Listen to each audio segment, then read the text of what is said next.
So expert from the small group portions, that one will not be, there's a small group meetings, discussion will not be recorded. So, but later on, the recording, only the part of the main discussion will be posted on Facebook. We will also have posting, we'll be also posting some resources for reading and further actions on our Facebook page. And afterwards, you can check out the links for our performers, the partners, and also co-sponsor. So let's post the, so we have our agenda, our schedule right in front of us, but we will post it also in the chat. And just to run over that for everyone as we move away from the current screen. And we're excited about our lineup today, which will include Salem Mayor Driscoll reading the official proclamation, interactive drumming with Joe Camara, amazing artwork from local artists of all ages, a live rap from Boston rapper Eche, a short 17-minute documentary on the history of Race Amity Day, followed by small group facilitated dialogue on taking our friendship across different to new levels. So I will invite us to start the program. Thank you so much, Sarah. And what I thought we would do before we get into this very rich program that we have for you today is just take a moment to reflect on what it means to build amity in our communities when we're confronted daily, hourly with violence rooted in hate and prejudice.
This is mushroom. And then it's mushroom.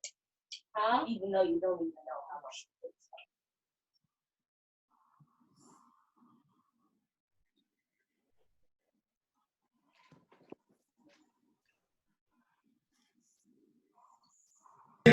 Descend from, I am a soldier for the war, whatever may befall.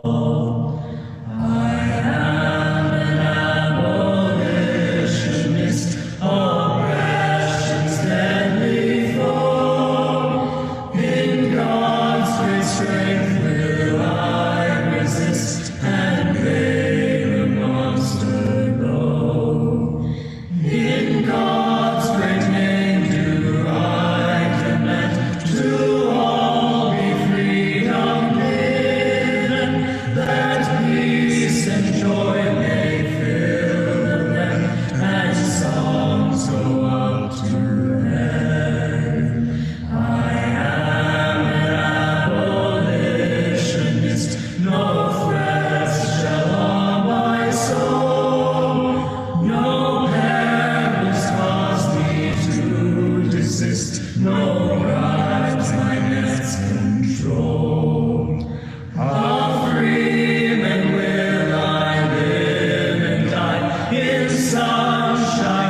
Thank you to that beautiful music from the History Alive performers. As we begin today, we would like to acknowledge that the lands that those of us who are zooming in from Beverly and Salem are on are the original homelands of the Naumkeag tribe, part of the Massachusetts tribal people. They are the original inhabitants that the English invaders first encountered in what is now the Commonwealth of Massachusetts. Against all odds, descendants continue to survive and retain their oral and cultural traditions. We read this acknowledgement as a simple, powerful way of showing respect and making a small step toward correcting the stories that erase tribal history and culture. On a personal note, I want to thank Anawan Whedon and Byrne at the Massachusetts Center for Native American Awareness, who really helped me when I reached out to them for questions, as it was not easy for me to get clear about the history of the indigenous peoples in this area.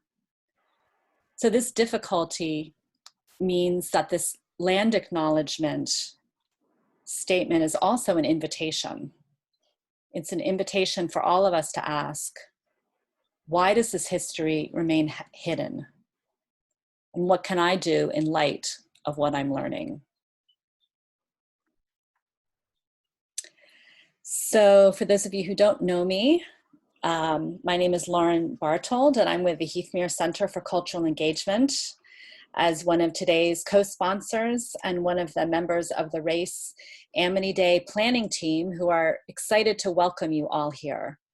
Let me just give a shout out to other Race Amity Day team members, and you can either wave a hand or maybe say hello so you'll pop up on people's screens. Christina Stevick, who's the Executive Director of History Alive, and one of our co-sponsors. Amelia Phillips, who you've already been hearing from, who's here as a representative of the Beverly Multi-Faith Coalition. Sarah Rial, who is, you've also heard from as one of our tech supports. Godwin Nana, and Bridget Beckman. So we're all very excited that you're able to join us here today for the North Shore's 3rd annual Race Amity Day. Our first, as you'll probably be able to tell, but hopefully not our last online.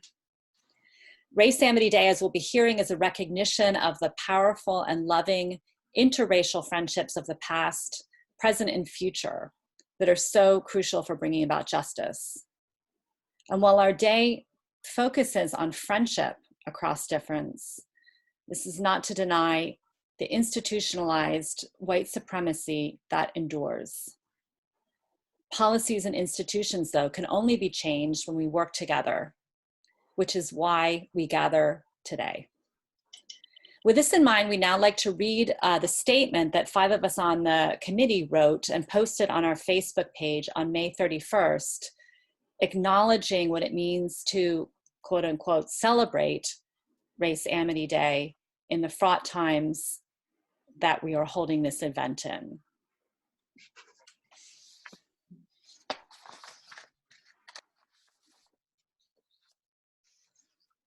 Godwin, if you can unmute yourself.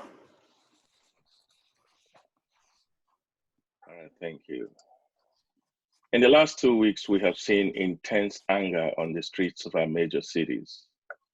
Anger triggered by the brutal murder in Minneapolis of George Floyd, an unarmed Black man. The video is horrific. The death of Floyd opens old but awfully familiar wounds, dreadfully painful wounds, wounds that prick our conscience deeply and rip open a dispiriting reality of our society. The May 26th incident in Minnesota makes Floyd the latest in a long list of names in an ugly American legacy. His final cry is one we have heard too often. I can't breathe. I can't breathe. Like Eric Garner another unarmed African-American victim of police brutality, Floyd echoed those words many times, but respite never came. It never came even with 3 other policemen beholding his agony. It's a stark reminder of a community's trauma. The question in the minds of many in the Black community today is a simple but troubling one. When would this end? It's a question that we must all wrestle with at times like this. It probes at the very essence of our being and challenges the humanity in all of us. As we prepare for this Race Amity Day, our hearts are heavy with deep anguish and pain over the brutal death of yet another Black person. Some wonder, what does it mean to celebrate friendship across difference when so many in our country suffer daily the harms wrought by racism? Let us come at an answer by taking a moment to reflect on the meaning of friendship. True friendship requires truth, and sometimes truth hurts, digging in deep to inflict a wound, without which there can be no healing. It is in this vein that the Hebrew Bible describes friendship as iron sharpening iron. More recently, a little over 50 years ago, Martin Luther King Jr. penned the following words. He wrote, "He who lives with untruth lives in spiritual slavery. It would be neither true nor honest to say that the Negro's status is what it is because he is innately inferior, or because he is basically lazy and listless, or because he has not sought to lift himself by his own bootstraps. To find the origins of the Negro problem, we must turn to the white man's problem. For the answer to how the Negro's status came to be and what it is does not lie essentially in the world of the Negro, but in the world of the white. In short, white America must assume the guilt for the Black man's inferior status." For those of us on the planning committee who are white, these words are not easy to digest. But good friends sometimes need to tell us painful truths about ourselves. And it is this quality of truthful friendship that we seek to acknowledge today on Race Amity Day. Yet deep friendships also require trust. And for that reason, the origin of Race Amity Day is focused on the positive and productive friendships that have occurred between individuals of different races. These friendships are also part of the United States truth. To celebrate the cooperation and trust of interracial friendships is not to cover over or deny the painful truth of America's racist practices that began over 500 years ago and that continue on to this very moment. In a recent interview with Anderson Cooper on CNN, philosopher, activist, rapper, co-host Cornel West, one of the original endorsers of Race Amity Day, summoned the words of the white Irish playwright Samuel Beckett, who said that all we can do is try again, fail better. So it is in a spirit of this hope that we offer this year's Race Amity Day event. May it serve as a way to raise up positive examples of historical and contemporary friendships made across difference in order to give us all encouragement and nourishment for the long road ahead.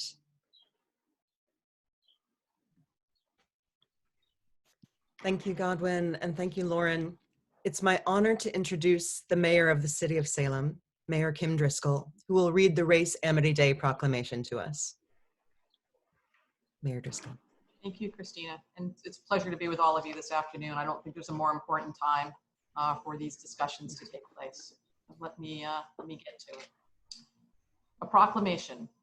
Whereas Massachusetts supports the Great Seal of the United States of America, which bears the inscription E pluribus unum, which translates from Latin as out of many, one.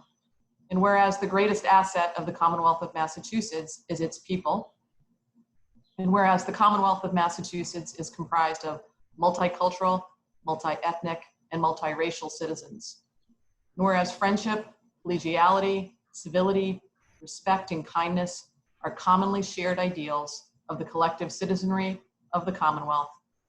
And whereas the Towards E Pluribus Unum initiative has invited communities across the United States of America to join in introspection and reflection on the beauty and richness of the diverse peoples of this great nation, while reaching out with spirit of amity toward one another annually on the second Sunday in June. And whereas H2745, Chapter 163 of the Acts of 2015 of the Commonwealth of Massachusetts established the second Sunday in June annually as Race Amity Day.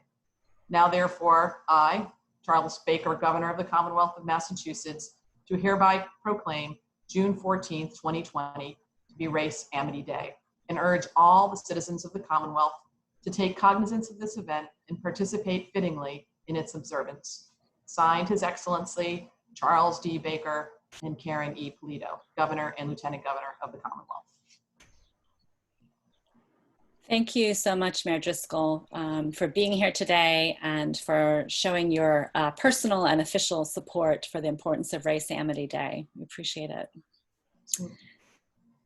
So I'm now incredibly excited and privileged to introduce a drumming duo, which for technical reasons has been pre-recorded because, as we all have probably experienced, live performances of music sometimes can be laggy, but this was made especially for our event today.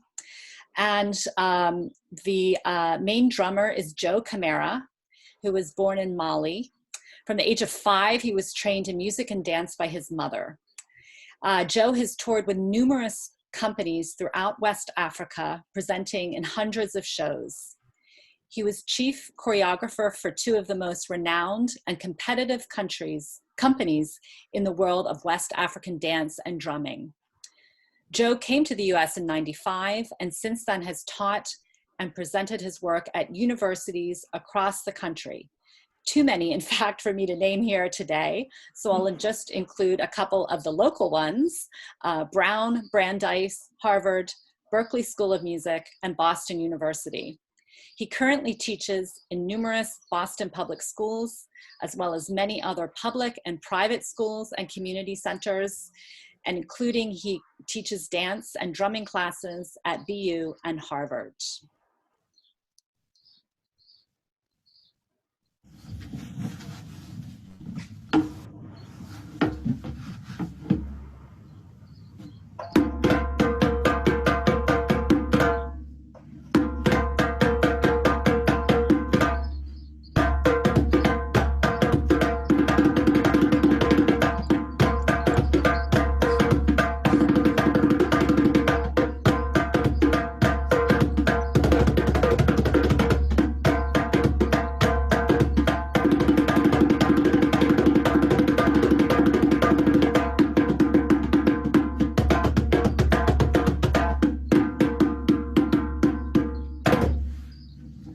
Hello, my name is Joe Camara. I'm one of the Sherry Hill parents. Today I'm gonna be playing some drumming with you. So it doesn't matter if you have a drum home or if not. You can just use anything that you can make sound out of it. So you can use your lap, you can use the table, anything. All right? So today I'm gonna be playing with Chimoko, who's one of the 3rd graders. So we're gonna play along with you. Chomoko's gonna just play with you, and I will do part 1, and Chomoko will do part 2 with you guys. All right, let's get ready. All right, so we start with some calling this one. So I do the break, and you guys repeat after me. Pre, pe, de, pe, pe.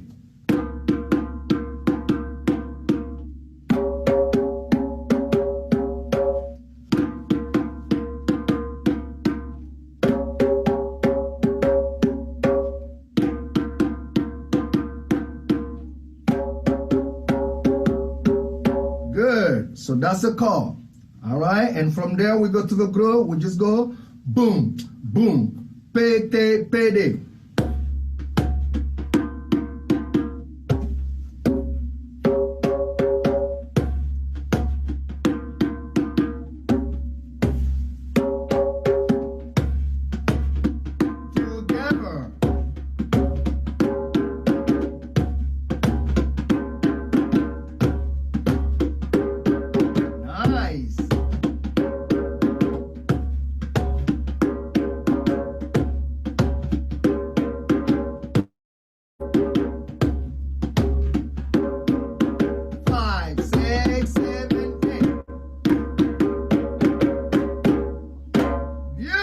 So that's gonna be our first part.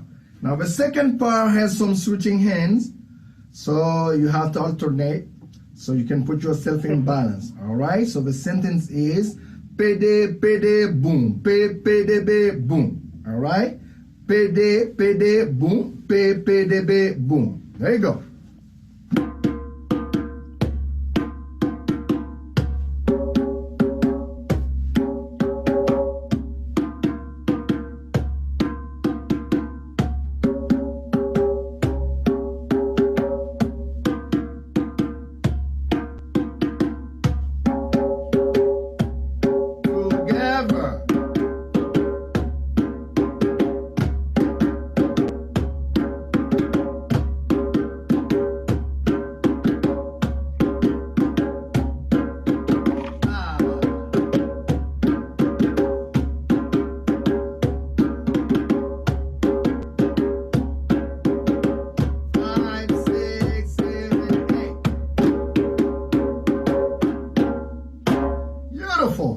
Now we're gonna get to the challenging part. We're gonna put those two parts together. So Chimugo's gonna play part one with you, and I'm gonna be playing part two. And if you want, you can switch from part one to part two. All right, let's do it. 1, 2, 3, let's go.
Good job. Thank you.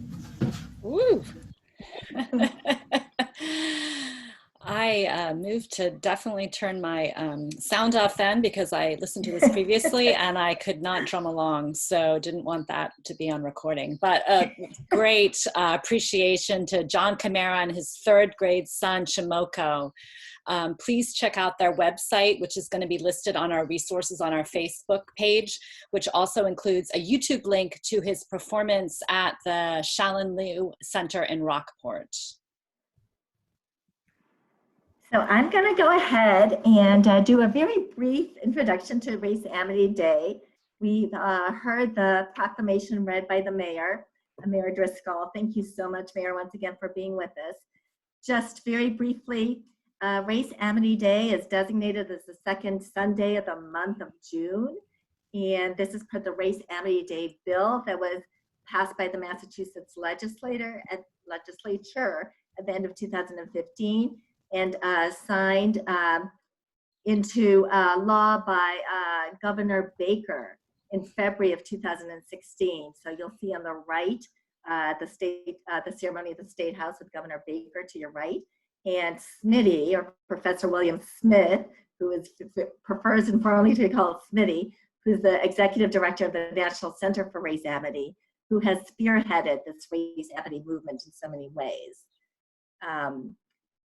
So that's a bit of the history. The mayor read the bill, and it recognizes that the Commonwealth is comprised of multicultural, multi-ethnic, multiracial citizens, and wishes to encourage friendship, collegiality, civility, respect, and kindness, and also enjoining upon the people to reflect on the beauty and richness of the diverse peoples of this great nation, and encouraging them to reach out one towards the other in a spirit of amity or friendship, and recommends that the day be observed in an appropriate manner. So that's what we're doing here today.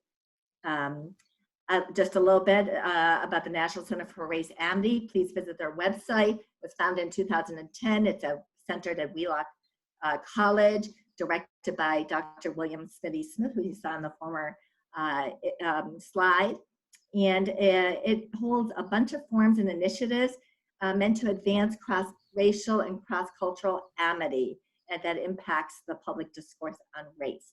Annually, the center puts on a Race Amity Conference. It's the week before Thanksgiving, on the Thursday, Friday, Saturday, which is how I attended one of those, the Saturday, one of the 3 days in 2016, which is how I came to be involved in this initiative. So just a little clip here. Race Amity Day was celebrated long before this bill was passed.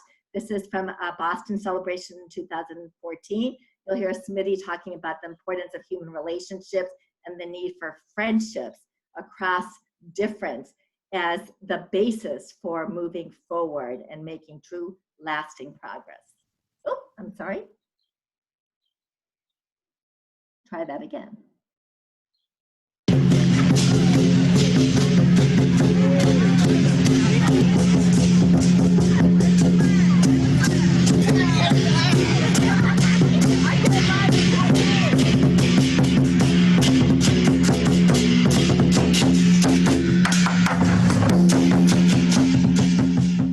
Friendship is the way things move forward.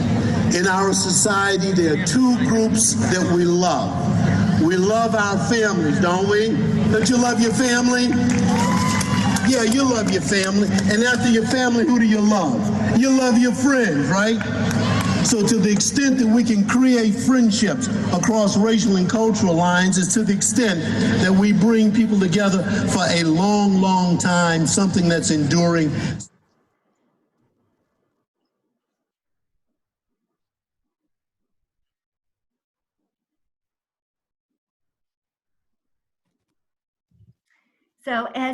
So as you participate today, please enjoy our program. Do participate with your whole self. Be honest with yourself and with others. Reflect on what you hear and see. Do take the time to try to get to know someone that's different than yourself. Learn about those differences from the people, different cultures, races, from people of those cultures and races. Consider creating or joining a diversity group or workshop. Learn more, read more, join a racial justice group, and visit our resource page for additional ideas. And also the National Center for Race Amity is a wonderful resource as well. So that's all I had for the brief introduction. And we're gonna go ahead with the rest of our program today.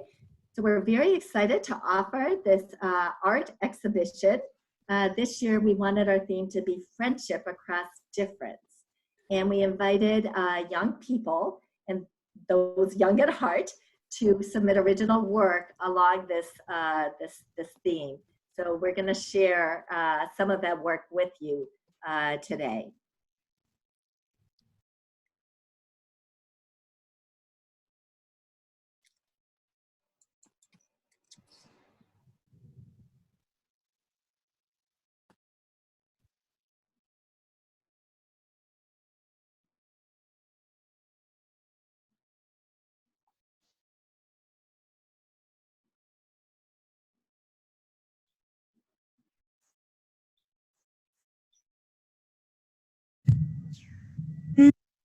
Monkicorn, an identity story by Adeline Paletta. Chapter 1. Once upon a time, there was a monkicorn. A monkicorn is a half monkey, half unicorn. The monkicorn's name is Fifi. She is a monkicorn because she has a dad as a unicorn and a mom as a monkey. Fifi has a best friend whose name is Melanie. Since Fifi has a dad as a unicorn and a mom as a monkey, it's hard for her at school because other animals make fun of her and call her names like Little Middle and the Middle Monkicorn. And it makes Fifi wonder if she wants to be herself or let other animals tell her who to be. Fifi was walking to her house thinking about just being a monkey or just being a unicorn. When she got home, her parents knew something was wrong, so they decided to play it cool. So they said, "How was your day, sweetie?" Fifi said, "How do you think it went?" She stomped up to her room. Her parents glared at each other with a disappointed look.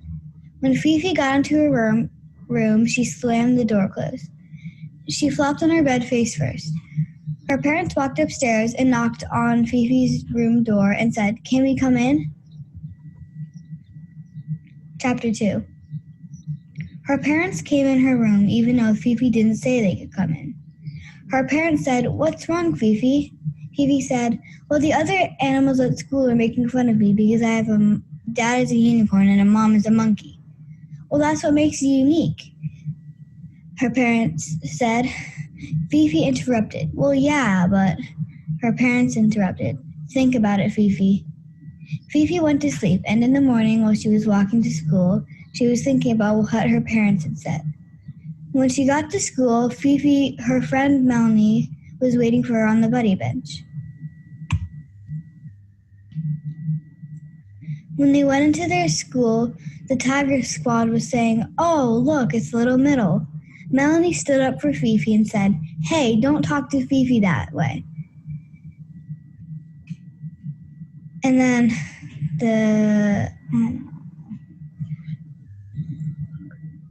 "Oh, look, it's Little Middle's friend," said the Tiger Squad. "What are you gonna do about it?" said the Tiger Squad. "Hey, don't talk to me or Melanie like that," said Fifi. "And I'm proud of who I am and there's nothing you can do that can change that." "Good job, Fifi. I'm proud that you're proud of who you are. And no matter how different you are, I will always love you because we're best friends." And Fifi learned her lesson to never feel like a nothing and don't let other animals tell her who to be, because everyone is unique in their own way.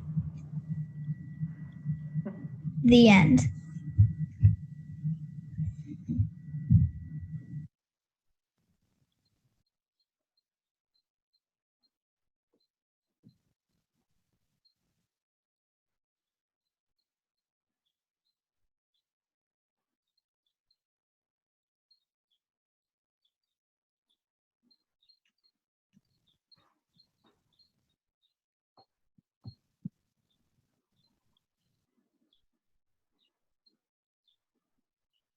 Hello?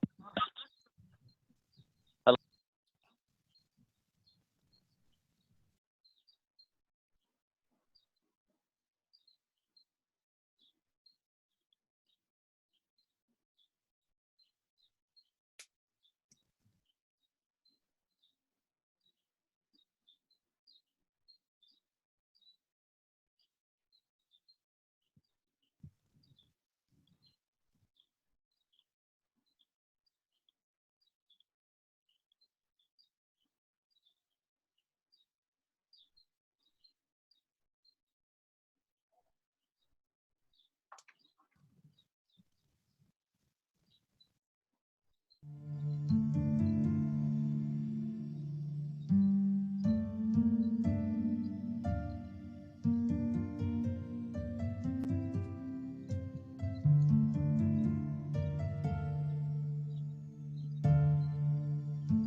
Roses so red, violets so blue, yellow, black-eyed Susans, lilac, and lavender too. No one visits a garden with flowers of only one hue, and yet we treat different colored skin as if one human race is two. Such a lovely, colorful garden, then isn't it a pity We don't celebrate diversity in all colors of humanity.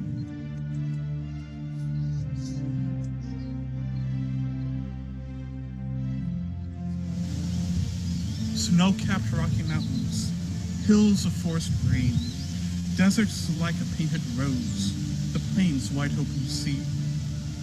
Such varied views from sea to sea, from Big Sur to Cape Cod's coast. An ever-changing landscape is the scenery we cherish the most. America, your beauty lies in your diversity of land, yet we fear and mistreat those whose language we don't understand.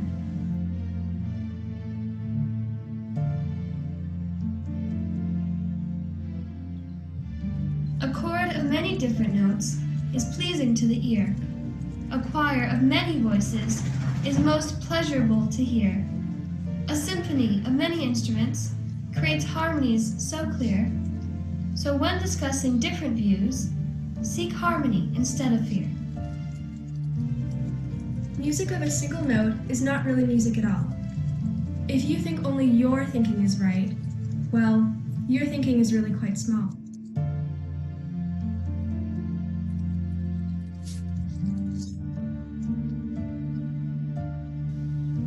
The spectrum of a rainbow has all the colors you've ever seen, from Roy to G to BIV and everything in between.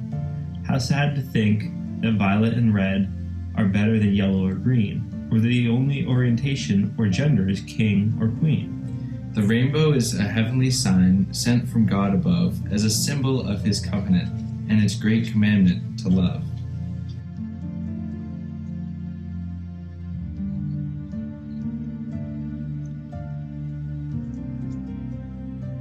And so you see in all these forms of human diversity, there's beauty, harmony, and color, enriching our unity.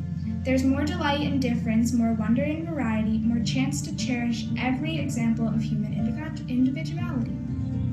The secret to amity among difference, let your hearts become mirrors to each other, so that you find yourself reflected in them and they see in you their brother.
That's the end of our art exhibit. I hope you guys enjoyed that. And while I'm going to gear up the film, the short documentary we have, so just 1 second. We'll see if we can move right into that.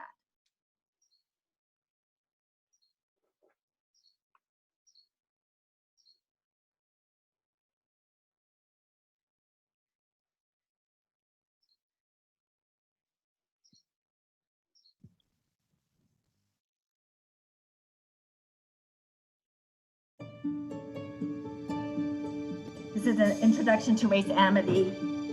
documentary. Can you guys hear? I have a dream. I have a dream that one day little black boys and black girls will be able to join hands with little white boys and white girls as sisters and brothers. I have a dream today. America is to be a great nation. This must become true.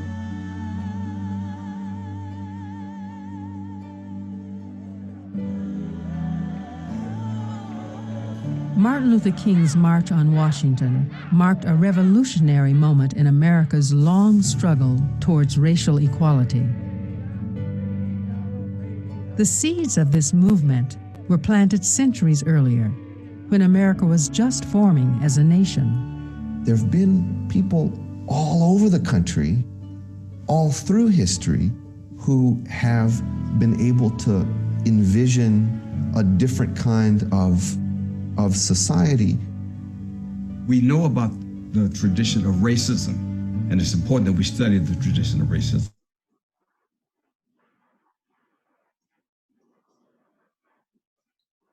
So it seems like some people are having a hard, can you guys hear me? Yeah, we could hear, but we couldn't see. Nothing was moving. Okay, so I'm not sure why that is. So 1 second, let me just try to troubleshoot that a little bit.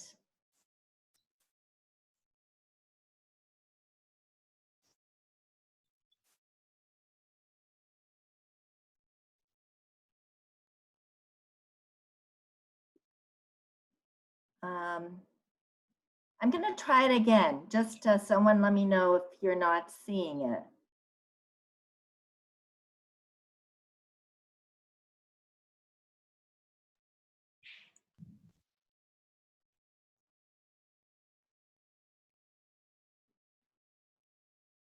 Oh, 1 second.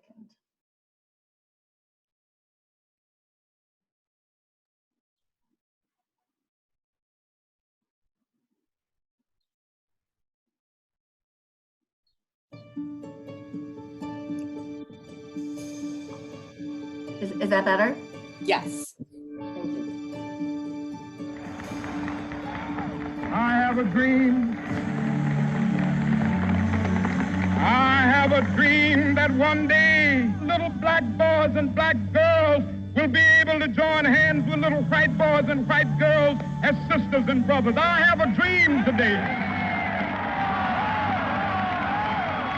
America is to be a great nation. This must become true.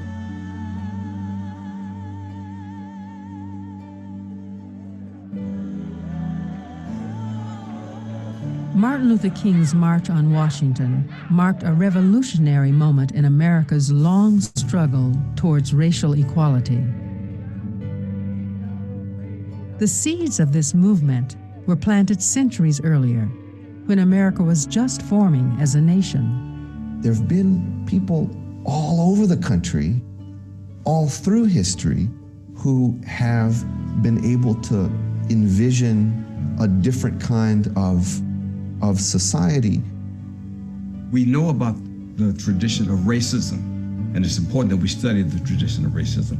But at the same time, we need to understand that there's a parallel tradition. In fact, they're interrelated. The other tradition is something where people from different racial ethnic groups have worked together to address social injustices throughout history.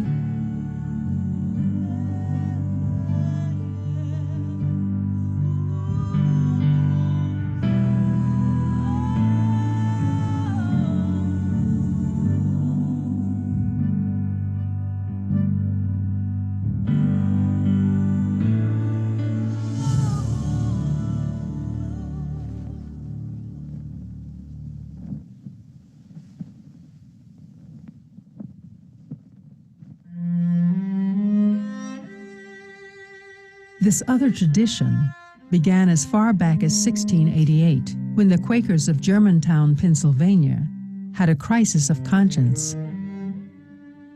They realized that owning slaves was in conflict with their core beliefs. The clincher was the damage that it did to one's own soul, the people who were enslaving. They also felt that it was bad for European American Quaker children to grow up seeing that people are enslaved and feeling that they should be catered to. From Germantown, anti-slavery sentiment spread to Quakers throughout the colonies. A few committed individuals in each generation kept up the cause, writing to their fellow churchgoers, speaking up at meetings, and even visiting families to discuss the issue in person.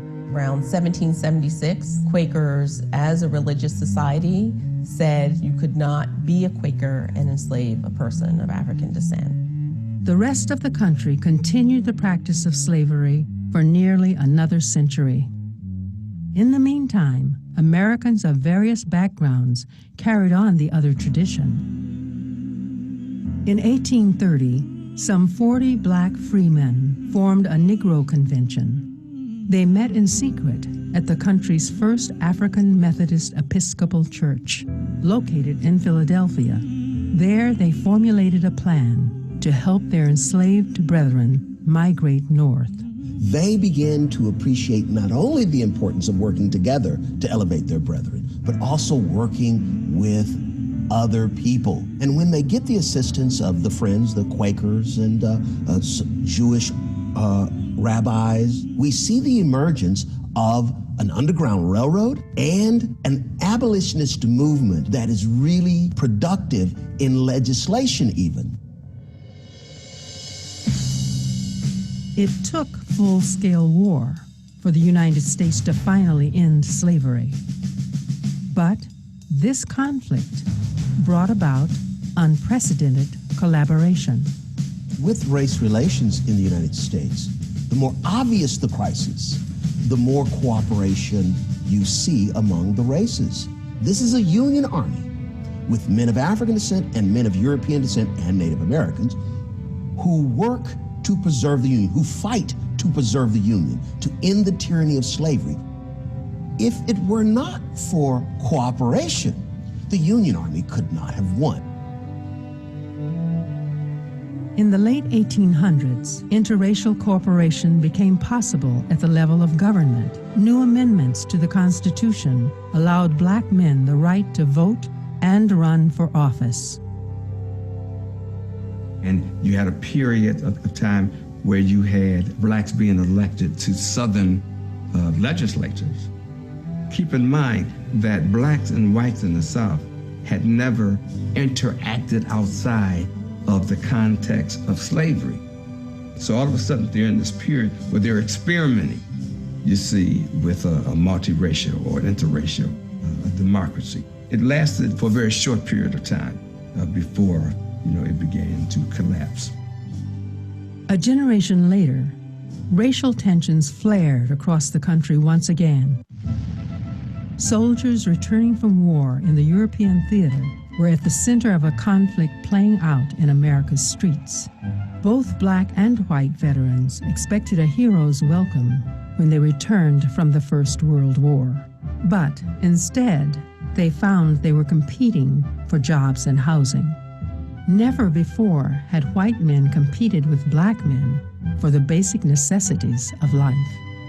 Many whites were threatened by the fact that you had these tens of thousands of black troops who had been fighting against whites in Europe. And so these troops come back with a sense of their manhood. And of course, the racial status quo can't accommodate that. The country became a pressure cooker for racial tension, and violence was ubiquitous. You had terrible, horrendous things happening to blacks. Lynching and burning people. These lynchings and burning of people were part of a community almost festival. They would invite men, women, and children. And that type of racial terrorism intimidated blacks, which is all the more reason, to understand how blacks responded to it. In 1919, you have the Red Summer. Over 25 cities African descent communities attacked. 100 plus easily African Americans killed in these attacks. Blacks are showing defiance and they're showing a willingness to fight back rather than to just be victimized.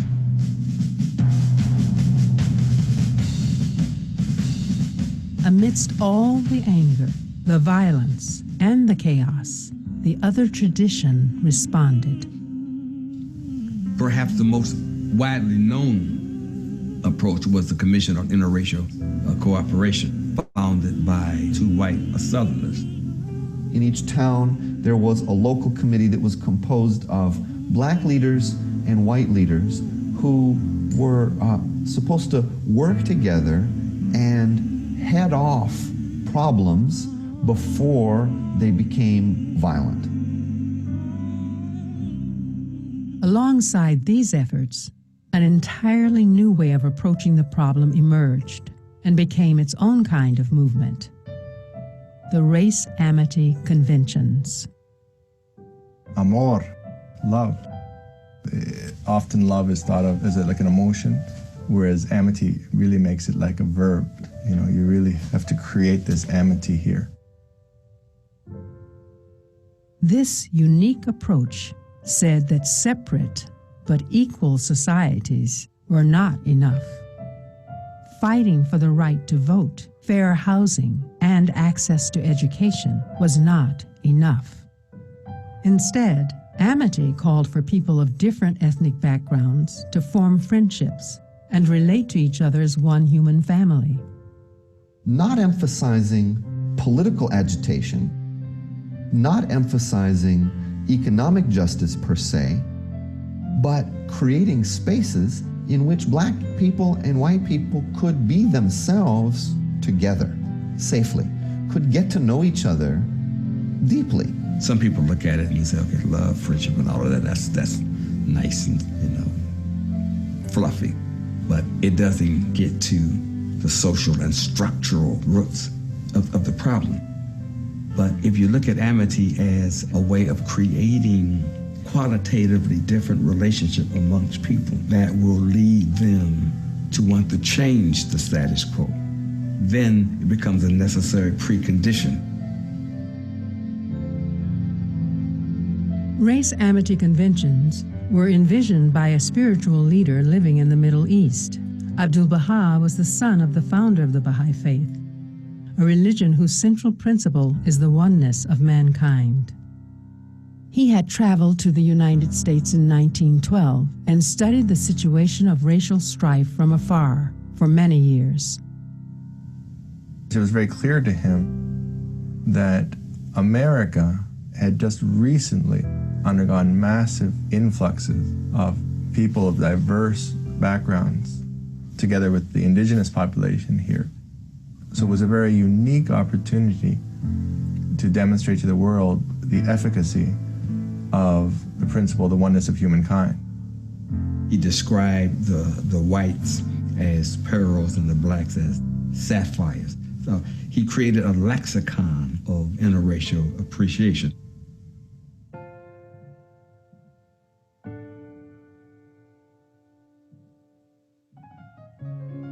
Abdu'l-Baha asked the most unlikely person to plan a convention that would bring together Americans of all ethnicities, religions, and experiences. Agnes Parsons, this Washington, D.C. socialite who had very little exposure to African Americans. She wasn't necessarily what you would call the most progressive person. She wasn't a radical white woman. So why did he pick her? The call for blacks and whites to come together for a new effort to abolish prejudice needed to come from a well-to-do white person, not from African Americans who could easily be sidelined and disregarded. The spirit of amity pervaded the entire convention, from the organizing to the event itself. Agnes reached out to DC's white and black social elite. She first sought the advice of Senator Moses Clapp of Minnesota, and then formed a multiracial committee of women to organize the event. Her wealthy women friends underwrote the expenses. and senators, judges, and Howard University intellectuals signed up to speak. The conference is taking place in a city that had one of the worst race riots during this period of time. They were probably relieved by the fact that they were playing a role in a healing process. In the planning stages, Agnes also sought the advice of African-American lawyer Louis Gregory. In the wake of the Red Summer, Louis toured the South and promoted racial amity to various community groups. In letters to the conference organizers, he very clearly expressed the fact that many of the leaders of the Southern interracial movement had confided in him their despair at ever finding a real solution to the problem. And he advised the organizers of the conference, based on this experience, he said, make sure that changing the hearts is the main objective of the conference. The organizers took Louis's advice, as seen in the invitations they posted around town. Correction of the present wrong requires no army, for the field of action is the hearts of our citizens. The instrument to be used is kindness, the ammunition, understanding.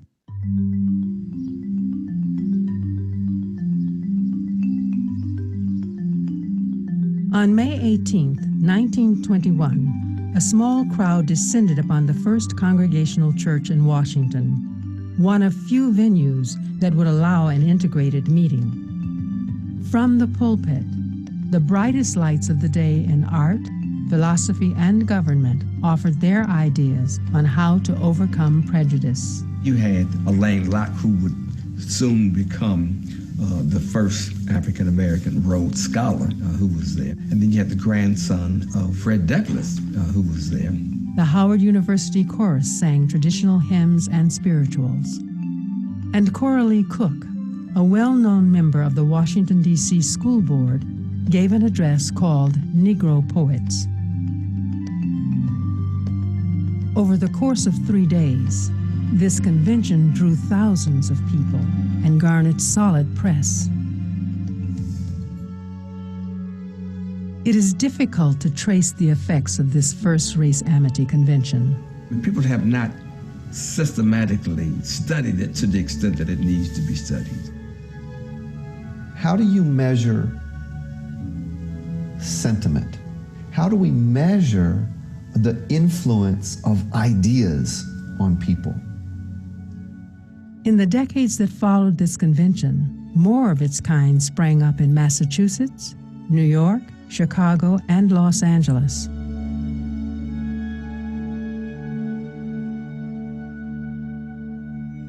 Today, we all play a part in reviving the spirit of the Race Amity Convention, and more so, the spirit of that other peaceful, progressive tradition. I think that we have a lot to learn from the amazing individuals that came before us, who sacrificed their lives and their time and their careers and their comfort for the sake of justice.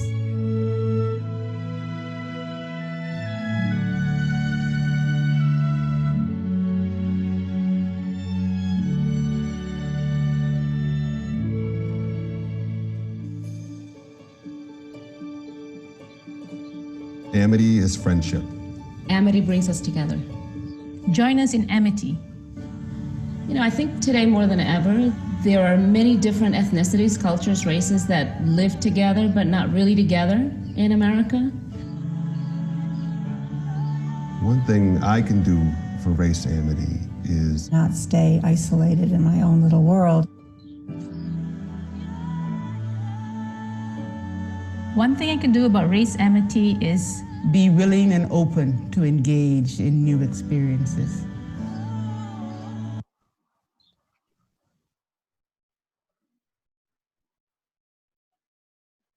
Great. So one thing everyone can do for Race Amity is to get to know someone who's different than you and find how that really enriches your life.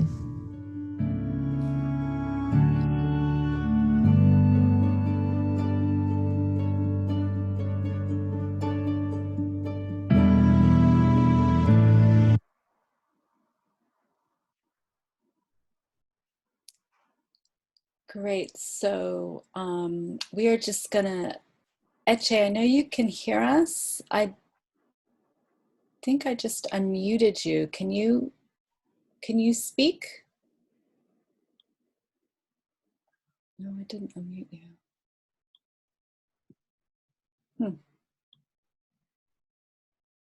Can you hear me now? Oh, yes. Can you hear me? All right. Godwin's going to introduce you. Alrighty, sounds good. Hi, Eche. Okay. Yeah, so hi everybody. We have Eche is joining us from Boston. Unfortunately, we've had technical problem with his videos, so we'll be able to hear him but not see him. But Eche is a young rap artist. He's been using his voice and his talent as a musician to speak to some of societal issues, and we spoke to him about joining us today, and he was very delighted, and we are delighted to have him also. So, Eche, I hand over to you now. Thank you, sir, for the introduction. I appreciate it. Good afternoon, everybody. Once again, my full name is Eche Zona. I'm Nigerian. Everybody who knows me calls me Eche. It's such an honor to be here. This piece that I'm about to present to you all is a piece I wrote when I was 16 years old. Around that time, I was still attending my old high school, Weston High School, and I was fortunate enough to be one of the few Black kids who attended a predominantly white school. And so a lot of my experiences were documented in my music and the lyrics that I write. And it's been that way for the past 10 years that I've been doing music. So if you don't mind, lend me your ears, lend me your attention as I give to you this short, brief excerpt from one of my most revered songs titled "What's Your Perception?" Which is out on SoundCloud for you to enjoy. This is going to touch you in ways that I hope that you'll carry on and learn from moving forward. So here it goes. What's your perception? Let's address the elephant in the room by how everyone got opinions and they assume. You don't know my identity off of your first glance. I'm not your enemy. You haven't even given me a chance. I'm Black and I'm proud to be. Even when society had ousted me from the fruits that were bound for me, I work as hard as the next man. You label me as a peasant. Racism ain't in the past. I see it in the present. I'm trying to stop this feeling that I had in middle school, feeling like people would not accept me for my skin. Maybe they'll think I'm a criminal or just another imbecile. Black is beautiful. Let me give you the visuals. Stuck to the roots when the hatred approached us. They listen to Migos, but they don't respect the culture. You pick and choose with how you rock with us. You know there ain't no stopping us. Disrespectful words coming out of your esophagus. As a people, we should watch our speaking. No, you can't say the N-word because I shouldn't either. These words hold us back, but we looking for hope to free us, to mold a generation and turn us into leaders. See, Black History Month, they only give us February. This for all my ancestors, my talent, hereditary. They tell me to speak the truth. I know that it's necessary. I'm a be a scholar, all time simply legendary. See, it's not only for Blacks, because everybody understand it. White, Caribbeans, Asians, even Hispanics. Talk down on my name, you're only doing self-damage. On the face of the earth, self-love is the advantage. I scream to the top of my lungs, praying to God that he don't invite me home by a gun. Because when your confidence leads you to know that you are the one, nobody wants you to reign. When you shine like the sun, I tell them Black is royalty. Black is loyalty. I know this in my heart, so you'll never foil me. Black is royalty. Black is loyalty. I know this in my heart, so you'll never foil me. I say Black is royalty. Black is loyalty. I know this in my heart, so you'll never foil me. This is ECHE, rocking the MIC. I appreciate y'all. Thank y'all for listening to me. Real talk. Thank you for your time. I appreciate you all for listening. I hope you enjoyed what I just performed. That's my presentation titled "What's Your Perception?" And once again, I appreciate the opportunity. Let's continue to push for equality, for a better life for our children so that we can continue to grow in a world full of love and less hatred. Thank you so much. Thank you. Thank you so much, Eche, for sharing your presence and your powerful words with us today. And we are going to post a link of all our performers, including yours, on our Race Amity North Shore Facebook page, where you can hear Eche's album. You can stream his album 4 Years, or you can just search for him on SoundCloud. But really amazing that you wrote that when you were 16. So looking forward to many more years of hearing from you. Thank you. Thank you. Okay, so I am going to pause the recording, hit play again. So yeah, I hope your discussions went well. And again, from the committee, we are all so happy to have had you join us today. And we hope that you will stay in touch via email and our Facebook pages. We have Race Amity North Shore, the Heathmere Center for Cultural Engagement, and History Alive, Inc., again, whose performing talent really enriched our show today. And I would definitely encourage everyone to check out History Alive's Facebook page for notices, hopefully, of their future shows, current podcasts, classes, etc. On our Race Amity North Shore Facebook page, we will be posting a resource list up there of readings, of various websites for resources, local groups. And I should say at this time, if there are any of you out there who are involved in the discussions about race that I know pre-COVID have been taking place at the Beverly Public Library, Marblehead Public Library, or if there are any others of you who are involved in or want to be involved in discussions around race, please email me at info@heathmere.org. We will be showing that email shortly, or you can private message me. And we'd be happy to post any information about meetings on our Facebook page as well. We're going to have a closing, some closing benediction and a final drumming session. But before we do that, I would like to say that several of us will be hanging around on Zoom after our meeting officially ends, if you'd like to say hi, if you have any questions, etc. So again, thank you. And I will turn it over to Godwin and Bridget. Thank you, Lauren, and thank you, everyone. Let us pause now before our final benediction. May our time together today root our bodies in friendship and amity. May our hearts be full of compassion. May our ears listen with love. May our hands work for justice. And may the very breath of God in each of us help us hear the cries of our brothers and sisters. This is a very difficult time for our nation and for the world. But times like this offer us great opportunity to forge strong, lasting friendships across boundaries. Benediction by Gary Kowalski. Gathered in our varied faiths, we give thanks for the blessings of a world community as we share our common dream. Homes and schools where children thrive. Neighborhoods that are safe and clean. A city rich in colors and cultures.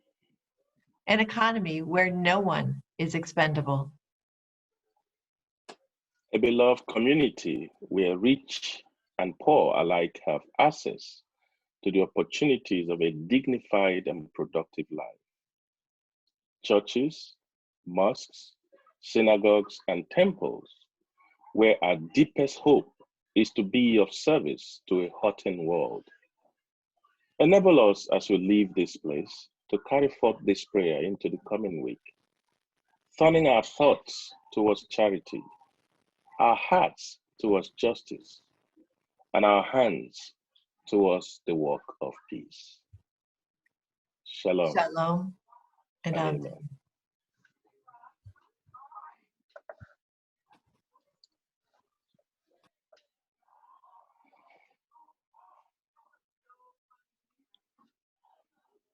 Thank you, everyone. We hope you had a great time discussing. So we look forward to having more of this experience as the time goes on.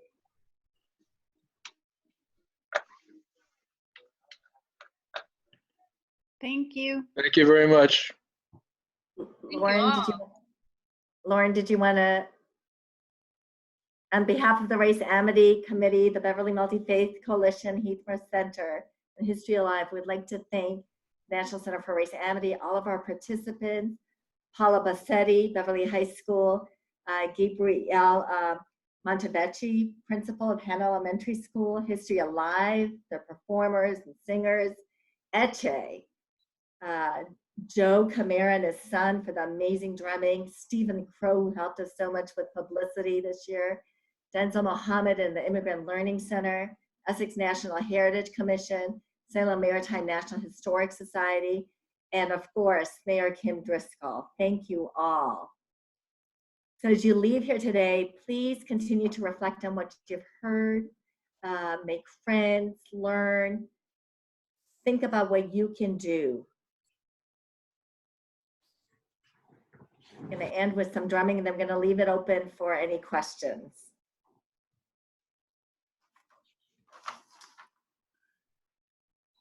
It'll be just a minute. It'll be the last minute.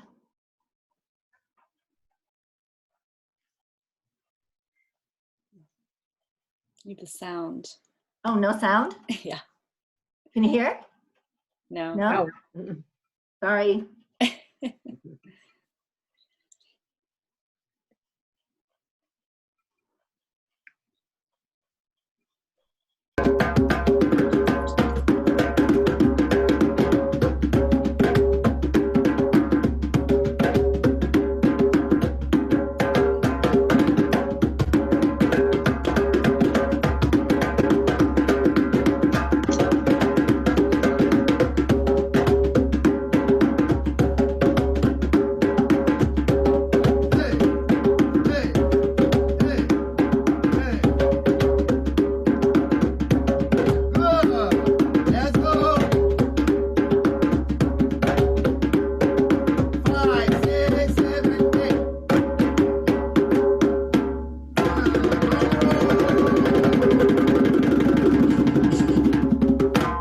Good job. Thank you.